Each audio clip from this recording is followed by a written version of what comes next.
What is up, everybody? We had WWE's Monday Night Raw this weekend. This is WWE Raw Explained, the weekly video series where we take a look at everything that happened on Monday night's show. We try to break down how some of the things from this show might affect future storylines. We see where WWE may or may not be going with some of this stuff, and we take a look to see how things are starting to take shape as we head down the road to WrestleMania. So if wrestling content is your thing and you're a wrestling fan, feel free to subscribe. Feel free to like this video.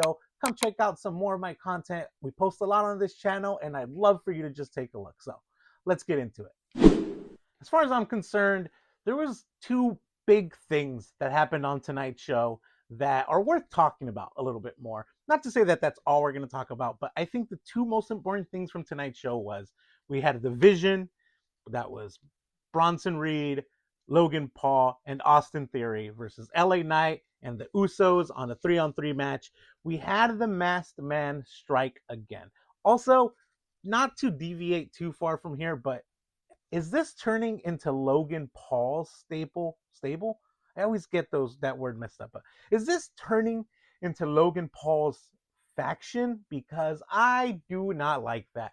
Today, as the Vision was coming out and Paul Heyman was trying to cut his promo that he does, Logan Paul took the mic and kind of took the reins of this whole thing. And if this is turning into Logan Paul's stable, it's time to kill this thing altogether. It's time for the Vision to no longer be a part of weekly programming for WWE.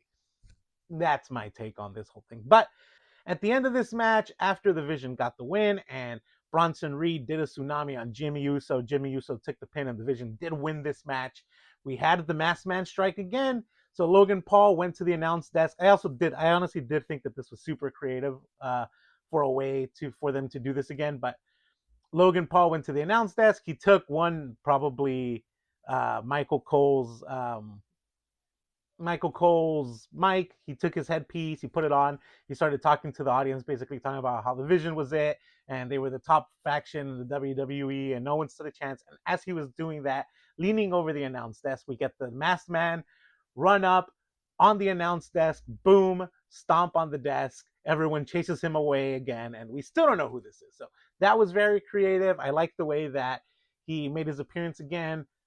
I just have Masked Man fatigue, right? This is probably going to go on all the way to WrestleMania.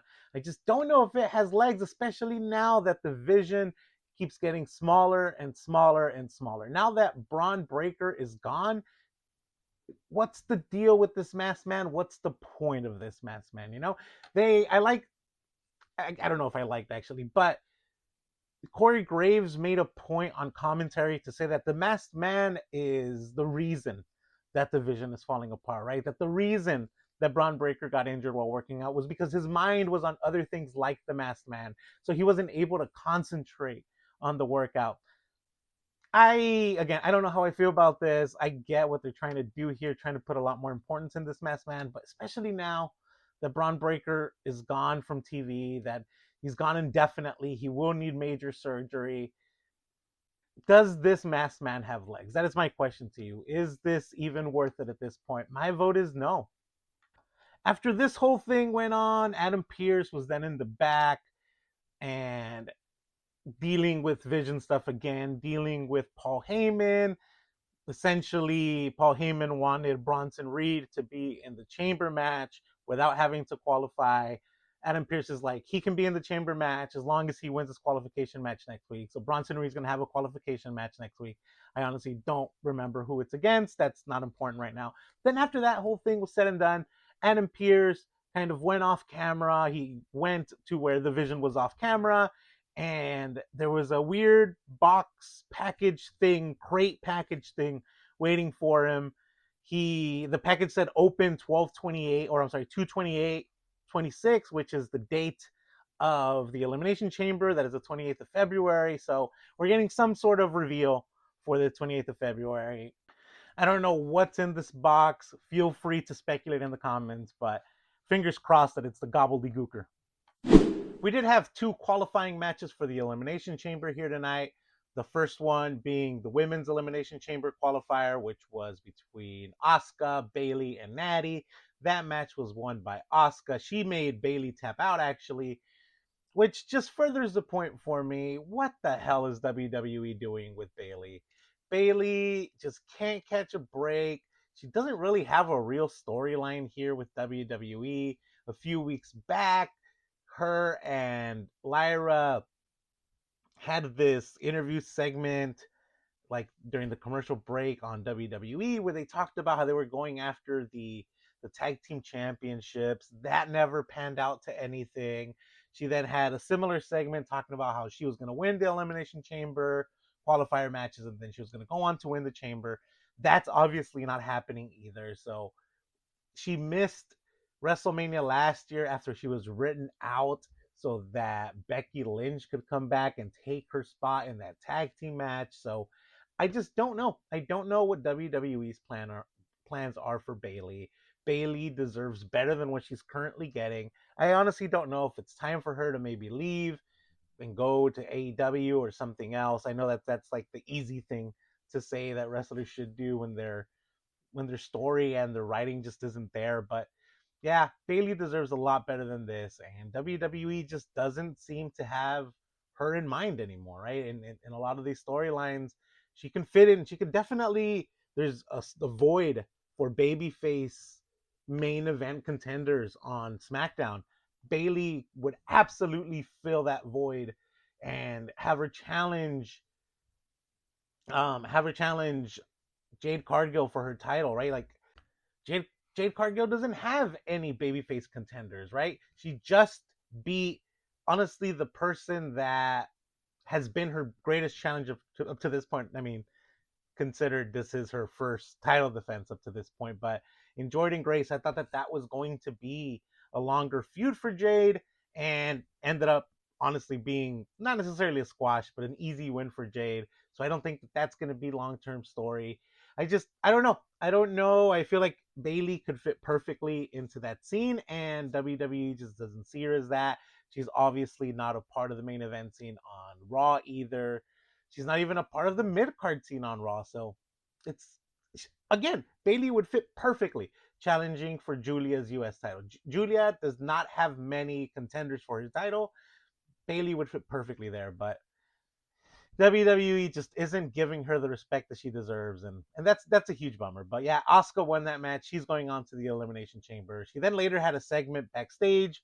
Her and Kyrie had a segment backstage with Io Sky and Rhea Ripley because there's still that storyline kind of happening between the Kabuki Warriors and Io Sky. Whatever. I mean, I don't think she's winning that Elimination Chamber match. I think we've already seen the winner of the Women's Elimination Chamber match, and it's going to be Rhea Ripley. So I don't think any of this matters, but yeah, Bayley just deserves better as far as I'm concerned. After this match, also, Natty was attacked by Maxine Dupree, right? They've had a feud going on for a couple weeks now. I do think that this is a match that we're going to get at some point between Maxine and Natty. I don't know if this has legs to make it to WrestleMania, right? We've had this conversation before. I made a video about all the current storylines, and I just don't think that this has legs to make it all the way there. But honestly, there aren't many other storylines that WWE are working on that can make it to WrestleMania. So I'm pretty sure we'll get this at some point. I'm pretty sure we're probably going to get this at WrestleMania, and sure, why not? We also had Grande Americano versus Penta. This is the new Grande Americano. This is the Grande Americano that has Rayo and Bravo with him. So he was upset that the OG, the original Grande Americano, has a Elimination Chamber match qualifier scheduled for next week, I believe it is. He's upset that he got a match, but this new Grande Americano didn't. And he went to Adam Pearce about it, talked about wanting a match to qualify for the Chamber. Those matches are already set, apparently. But instead, what he got was a number one contenders match when he went up against a mystery opponent. That mystery opponent turned out to be Penta. So, new Grande Americano versus Penta for number one contendership. No surprise that there were shenanigans and interference by Rayo and Bravo ringside. At one point, I don't know who's who. One of them gets pulled. It gets pulled under the ring as he's trying to hand over the the metal plate to El Grande Americano. He gets pulled under the ring, and then it's revealed that it's the OG Grande Americano who did that. So he neutralizes both Rayo and Bravo. El Grande Americano in the ring gets a little distracted. He gets hit by a springboard penta driver, which looked absolutely awesome. Is it a penta driver? No, I'm sorry. The springboard Mexican destroyer is what he hits him with, and it looked absolutely amazing. I mean, I love Penta. We love Penta here. Penta being the number one contender for the IC championship. I want Penta to win. He won't win because actually Penta versus Javon Evans would be absolutely amazing. Penta versus Javon Evans versus Dominic Mysterio. I think we have a WrestleMania match.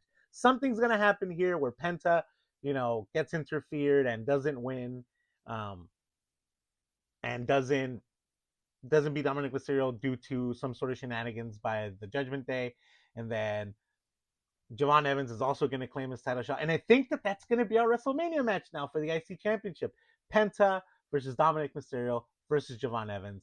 I absolutely love that idea. I hope that's where WWE goes with this because I can't think of a better idea. After this match, we did get Grande Americano on Grande Americano violence. OG Grande Americano tried to take off New Grande Americano's mask. That he ended up being pulled away by Rayo and Bravo. Again, I think that this is a match that we're setting up for WrestleMania. I've wanted this match. Let's have them have a match at what is it at Titan de Titanes? Is that what it's called on AAA?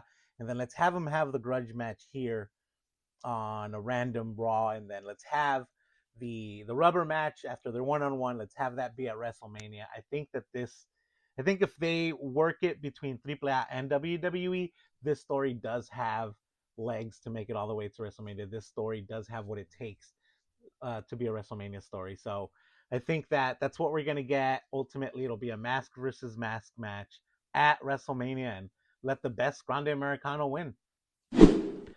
The other qualifying match was the main event. That was Gunther versus Javon Evans versus Dominic Mysterio. Really fun match here. I think all three of these guys brought something very different to this match, which really made it entertaining.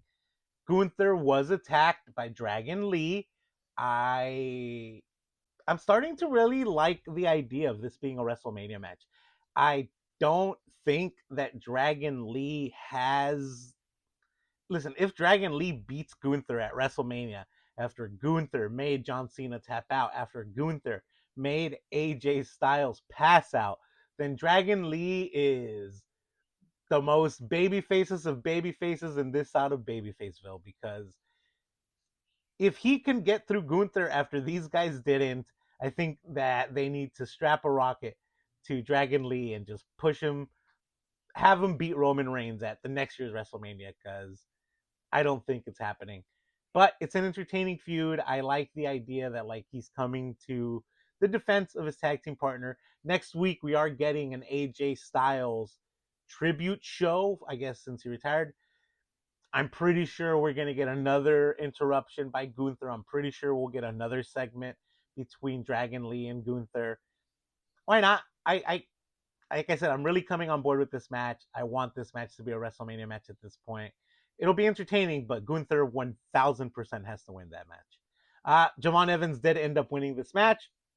Like I mentioned, Dragon Lee came out. He attacked Gunther with the ringside bell, and then Javon Evans did that awesome cutter that he does on Dom, and he actually pinned Dominic Mysterio. So he has pinned the Intercontinental Champion at this point. He's going on to the Elimination Chamber. Again, I don't think he's winning the Chamber, but he's going to be damn entertaining in that match, and I'm really looking forward to it. I like, and shout out to C Wrestling, or yeah, is that his name? Yeah, C Wrestling for this. But he had a really good take in that Javon Evans has beaten the IC champion now, so let's have him have a feud for the IC title.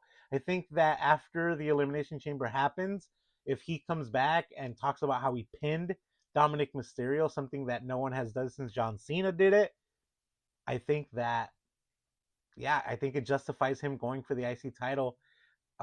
probably at WrestleMania, and I'm on board with that.